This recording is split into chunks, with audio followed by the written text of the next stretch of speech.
Hi friends, welcome to FRK tech PSC. ഇപ്പോൾ ഈ video നമ്മൾ ചെയ്യുന്നത് ഓവർസിയർ ട്രേസർ ഡ്രാഫ്റ്റ്സ്മാൻ്റെ 7ാമത്തെ സെഷനാണ്. ഇതിൽ നമ്മൾ സിവിൽ മെക്കാനിക്കൽ ക്വസ്റ്റ്യൻസാണ് ഉൾപ്പെടുത്തിയത്. ഓക്കെ, അപ്പോൾ നമുക്ക് ഡയറക്റ്റായിട്ട് നമുക്ക് വീഡിയോയിലോട്ട് പോവാം. First question, MPN is most permissible number, most probable number, most possible number, none of these. Correct answer വരുന്നത് മോസ്റ്റ് പ്രോബബിൾ നമ്പറാണ്. എന്താണ് MP എന്നുള്ളത് നോക്കാം. It is a statistical estimate of the number of coliform group organisms per unit volume of sample water. It is expressed as a density or population of organism per 100 ml of sample water. അതായത് ചെറിയ bacterias അങ്ങനെ micro organism നമ്മളിപ്പോൾ ഒരു 100 ml of sample വാട്ടറിൽ എത്രമാത്രം ഈ organisms contain ചെയ്യുന്നുണ്ട് എന്നുള്ളതിൻ്റെ ഒരു നമ്പർ, അതിൻ്റെ ഒരു അളവാണ് ഈ MPN, മോസ്റ്റ് പ്രോബബിൾ നമ്പർ എന്നുള്ളത്. അത് നമ്മളൊരു ഇങ്ങനത്തെ ഒരു ടെസ്റ്റാണ് നടത്തുക. കണ്ടോ, ഒരു original sample of water different സെക്ഷൻസിലേക്ക് മാറ്റിയിട്ട് അതിൽ ഓരോന്നിലും എത്രത്തോളം ഉണ്ട് എന്നുള്ളത് കണ്ടെത്തിയിട്ട് ഒരു ആവറേജ് ആക്കി നമ്മൾ കണക്കാക്കും. അതാണ് MPN എന്നുള്ളത് നമ്മൾ ഉദ്ദേശിക്കുന്നത്. അപ്പോൾ അതായത് ഓരോന്നിലും എത്രത്തോളം ബാക്ടീരിയൻ്റെ അളവുണ്ട് അത് നോക്കിയിട്ട് നമ്മളൊരു ആവറേജ് ആക്കിയിട്ട് കണക്കാക്കിയിട്ട് ഈ MPN നമ്മൾ കണ്ടുപിടിക്കും. ഓക്കെ, അതാണ് മോസ്റ്റ് പ്രോബബിൾ നമ്പർ. അടുത്തത്, which of the following would help prevent escape of foul sewer gases from water closet? Air gap, vent pipe, gully trap, P trap. അപ്പോൾ ഇതെന്താ ഉദ്ദേശിക്കുന്നത് വെച്ചാൽ, so the following would help prevent escape of foul sewer gases water ക്ലോസറ്റിൻ്റെ അകത്തുനിന്ന് ഇങ്ങോട്ട് പുറത്തേക്ക് വരാതിരിക്കാൻ എന്താണ് ഹെൽപ്പ് ചെയ്യുന്നത്? അത് പി ട്രാപ്പാണ്. ഓക്കെ, കറക്റ്റ് ആൻസർ പി ട്രാപ്പാണ്. അത് നമുക്ക് നോക്കാം. ഇപ്പോൾ ഇത് വാട്ടർ ക്ലോസറ്റ് ആണെങ്കിൽ അതിൻ്റെ എക്സ്ട്രാ ഡിസ്ചാർജിൽ എന്താ ഉണ്ടാവുക? കണ്ടോ, ഒരു പി ഷേപ്പിലുള്ള, ഇപ്പോൾ നമ്മൾ ഇങ്ങനെ നോക്കി കഴിഞ്ഞാൽ ഒരു പി ആയി. കണ്ടോ, അപ്പോൾ പി ഷേപ്പിലുള്ള ഒരു ആകൃതിയുള്ളൊരു പൈപ്പാണ് ഉണ്ടാവുക. എന്നിട്ട് ഇതിലൂടെയാണ് നമ്മുടെ എഫ്ലുവൻസ് പുറത്ത് പോയി കഴിഞ്ഞാൽ ഇവിടെ വാട്ടർ ഉണ്ടാവും. അപ്പോൾ എന്താ വെച്ചാൽ ഇവിടെ നിന്നുള്ള ആ ഒരു ഡേർട്ടി ആയിട്ടുള്ള ആ ഒരു ഗ്യാസസ് ഇവിടെ വന്നിട്ട് ഈ വെള്ളത്തിന് ഇവിടെ വെച്ച് ബ്ലോക്ക് ആവും. ആ ഗ്യാസ് ഉള്ളിലോട്ടേക്ക് ഇതിലൂടെ പുറത്ത് വരില്ല. ഓക്കെ, അപ്പോൾ ഈ ഒരു പി ട്രാപ്പ് ഇല്ലെങ്കിൽ എന്ത് സംഭവിക്കും? ഇവിടെ നിന്നുള്ള ഗ്യാസസ് ഇങ്ങനെ വന്നിട്ട് ഈ വാട്ടർ ക്ലോസിൻ്റെ ഇവിടെ നിന്ന് ആ ഒരു ദുർഗന്ധം ഉണ്ടാവും. അത് ഒഴിവാക്കാൻ വേണ്ടിയിട്ടാണ് ഇവിടെ പി ട്രാപ്പ് വെച്ചത്. അപ്പോൾ ഇവിടെ എപ്പോഴും വെള്ളം ഇങ്ങനെ തങ്ങി നിൽക്കും. അപ്പോൾ എന്താവും, ഈ സ്യൂവർ ഗ്യാസസ് ഇതിലൂടെ വന്നിട്ട് ഇവിടെ വെച്ച് ബ്ലോക്ക് ആവും, ഇതിനുള്ളിലോട്ടേക്ക് കയറി വരില്ല. ഓക്കെ, അടുത്തത്, the discharge per unit draw down of A well is known as specific retention, specific capacity, specific yield, specific storage. അപ്പോൾ അതിൻ്റെ കറക്റ്റ് ആൻസർ വരുന്നത് സ്പെസിഫിക് കപ്പാസിറ്റിയാണ്. നമുക്ക് ഫിഗറിൽ നോക്കാം. ഇതാണ് നമ്മുടെ വെല്ലെങ്കിൽ കിണറാണ്. ഓക്കെ, അതിൽ ഒരു സർഫസ് ഉണ്ടാവും.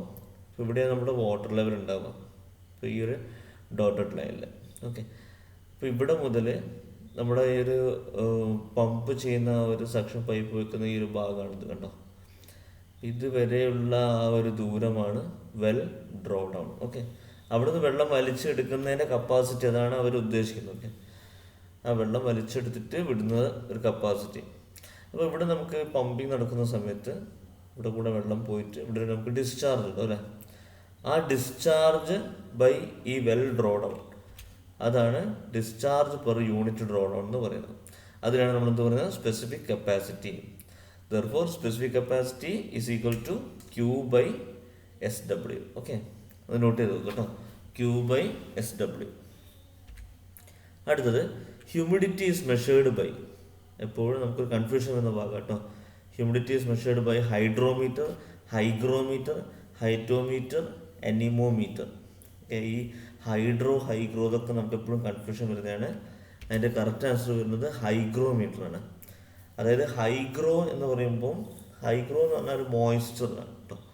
അത് നമ്മൾ ഇതിൻ്റെ മുന്നത്തെ ഒരു വീഡിയോയിൽ നമ്മൾ സ്പെസിഫൈ ചെയ്തില്ല. ഹൈഗ്രോ എന്ന് പറയുന്നൊരു വേർഡ് മോയ്സ്ചറിനാണ് ഉദ്ദേശിക്കുന്നത്. അപ്പോൾ ഹ്യൂമിഡിറ്റി എന്ന് പറഞ്ഞാൽ മോയ്സ്ചറിൽ റിലേറ്റ് ആയിട്ടുള്ളൊരു സാധനമാണ്. അപ്പോൾ ഹ്യൂമിഡിറ്റി മെഷർ ചെയ്യുന്നത് ഹൈഗ്രോമീറ്റർ വെച്ചിട്ടാണ്. അപ്പോൾ നിങ്ങൾ നോക്കുക, ഒരു മെഷറിങ് ഇൻസ്ട്രുമെൻറ്റ്, ഹ്യൂമിഡിറ്റി മെഷറിങ് ഇൻസ്ട്രുമെൻ്റാണ്, ഹൈഗ്രോമീറ്ററാണ് ഇപ്പോൾ ഇവിടെ കാണിച്ചിരിക്കുന്നത്. ഓക്കെ, അപ്പോൾ ബാക്കിയുള്ളതൊക്കെ നമുക്ക് എന്താ നോക്കാം.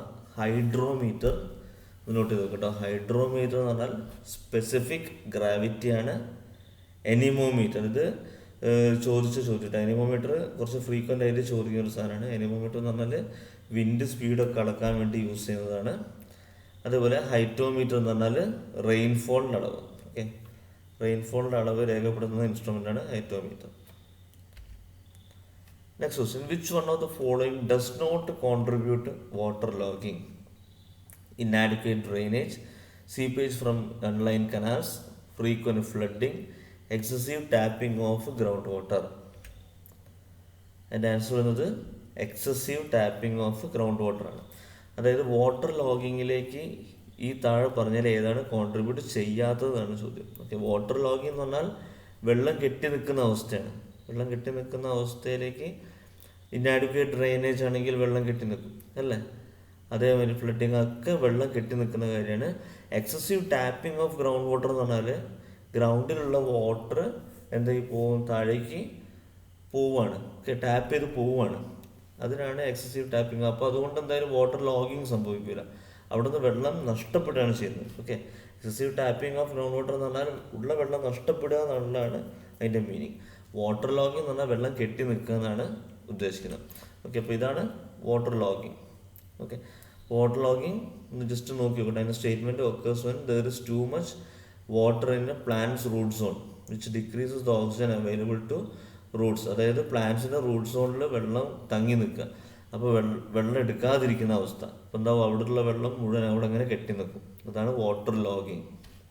അപ്പോൾ എക്സസീവ് ടാപ്പിംഗ് എന്ന് പറഞ്ഞാൽ വെള്ളം നഷ്ടപ്പെടുന്ന അവസ്ഥയാണ്.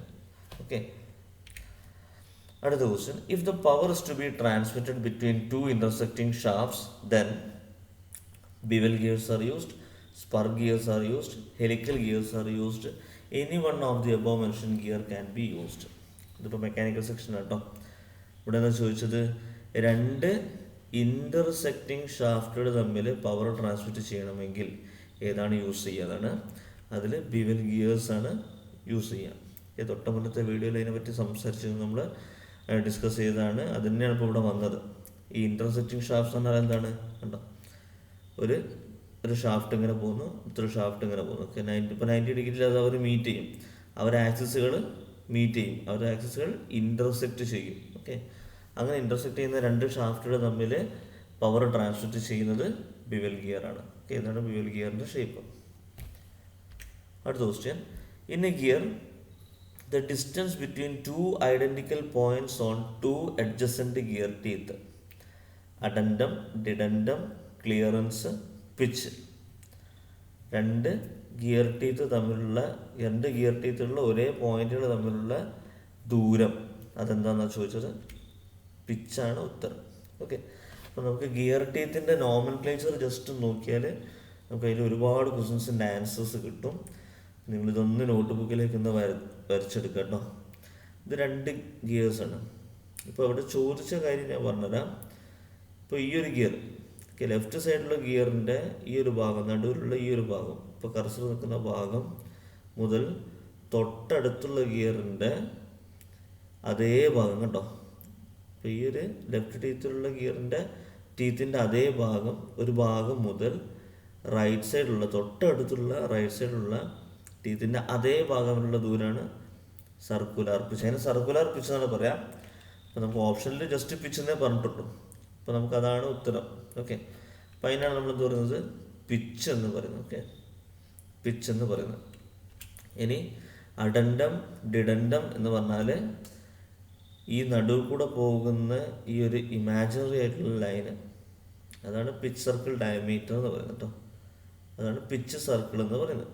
ഓക്കെ, ഈ നടുവ് കൂടെ പോകുന്ന ഈ ഒരു ഇമാജിനറി ആയിട്ടുള്ള ലൈൻ, അതാണ് പിച്ച് സർക്കിൾ. പിച്ച് സർക്കിൾ മുതൽ ഗിയർ ടീത്തിൻ്റെ ഏറ്റവും മുകൾഭാഗം വരെയുള്ള ഏറ്റവും മുകൾഭാഗത്തിനാണ് ക്രസ്റ്റ് എന്ന് പറയുന്നത്. ഓക്കെ, ക്രസ്റ്റ് ഏറ്റവും മുകൾഭാഗമാണ് ക്രസ്റ്റ്. സോ പിച്ച് സർക്കിൾ മുതൽ ക്രസ്റ്റ് വരെയുള്ള ദൂരമാണ് അഡൻഡം. അതുപോലെ ഏറ്റവും താഴ്ഭാഗമാണ് റൂട്ട് എന്ന് പറയുന്നത്. സോ പിച്ച് സർക്കിൾ മുതൽ റൂട്ട് വരെയുള്ള ദൂരമാണ് ഡിഡൻഡം. ഓക്കെ, മുകളിലോട്ട് അഡൻഡം, താഴേക്ക് ഡിഡൻഡം, അങ്ങനെ ആലോചിച്ചാൽ മതി. അപ്പോൾ അതാണ് നെക്സ്റ്റ് രണ്ട് ഓപ്ഷൻസ് അവിടെ തന്നത്.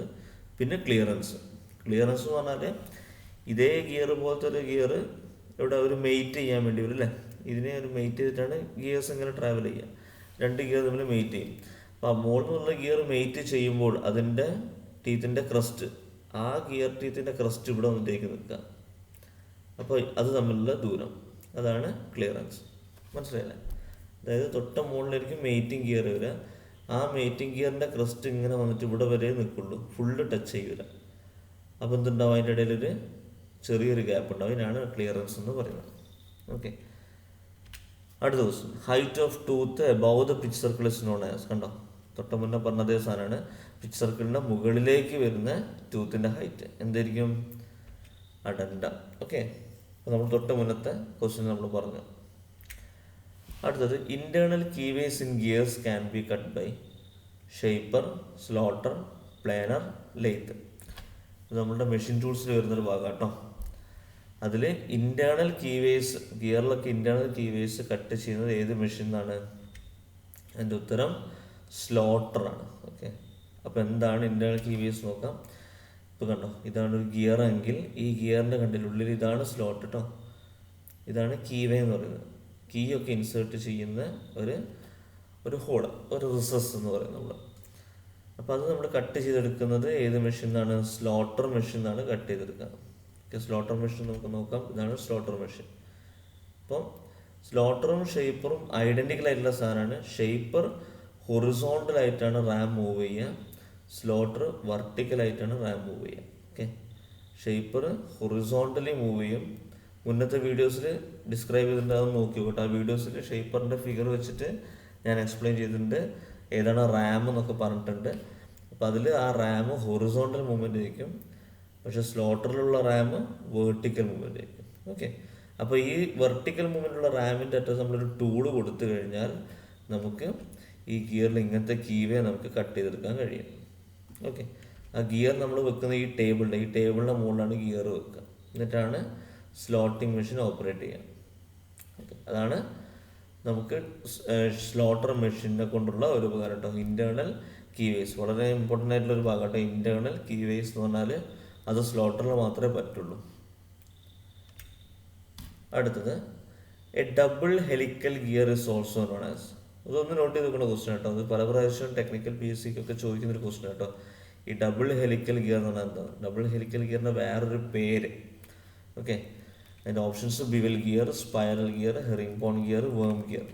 അപ്പോൾ ഡബിൾ ഹെലിക്കൽ ഗിയറിൻ്റെ ഒരു പേരാണ് herringbone gear. Okay, option C ആണ് correct answer, herringbone gear. അപ്പോൾ നോക്കി നോക്കാം, കണ്ടോ. അപ്പോൾ ഹെലിക്കൽ ഗിയർ എന്ന് പറഞ്ഞാൽ നിങ്ങൾ ഇതിൻ്റെ ഒരു പകുതി വരെ നോക്കി നോക്കി, പിന്നെ സെൻറ്റർ വെച്ച് നോക്കുമ്പോൾ അതുവരെയുള്ളതാണ് ഒരു ഹെലിക്കൽ ഗിയർ എന്ന് പറയുന്നത്. അതായത് ഇങ്ങനെ മാത്രം ടീത്തുള്ള ഇതാണ് ഹെലിക്കൽ ഗിയർ. ഇപ്പോൾ തൊട്ടപ്പുറത്തെ ഭാഗം വേറൊരു ഹെലിക്കൽ ഗിയറാണ്. അപ്പോൾ ഇത് രണ്ടും കൂടെ ചേർന്നൊരു ഗിയർ, അതാണ് ഡബിൾ ഹെലിക്കൽ ഗിയർ എന്ന് പറയുന്നത്. അതിന് പറയുന്ന പേരാണ് എന്താണ്? Herring bone gear. ഓക്കെ, ഇതൊക്കെ ആവർത്തിച്ച് വരുന്നൊരു ക്വസ്റ്റ്യൻ കേട്ടോ, ഒന്ന് നോട്ട് ചെയ്ത് വെക്കാം. അപ്പോൾ ഇത്രയാണ് നമ്മൾ ഇന്നത്തെ വീഡിയോ. ഓക്കെ, നിങ്ങൾ എല്ലാ ഭാഗവും നോട്ട് ചെയ്യുക, കറക്റ്റായിട്ട് മെയിൻറ്റെയിൻ ചെയ്ത് ആ നോട്ട്സ് എപ്പോഴും ഡെയിലി ഒന്ന് വായിച്ചു നോക്കുക. അടുത്തുള്ള വീഡിയോസിൽ നമുക്കിത് ഹെൽപ്ഫുള്ളായിട്ട് വരും. അതുകൊണ്ട് ഡെയിലി ഇങ്ങനെ വായിച്ചുകൊണ്ടിരിക്കുക കേട്ടോ. Okay, thank you.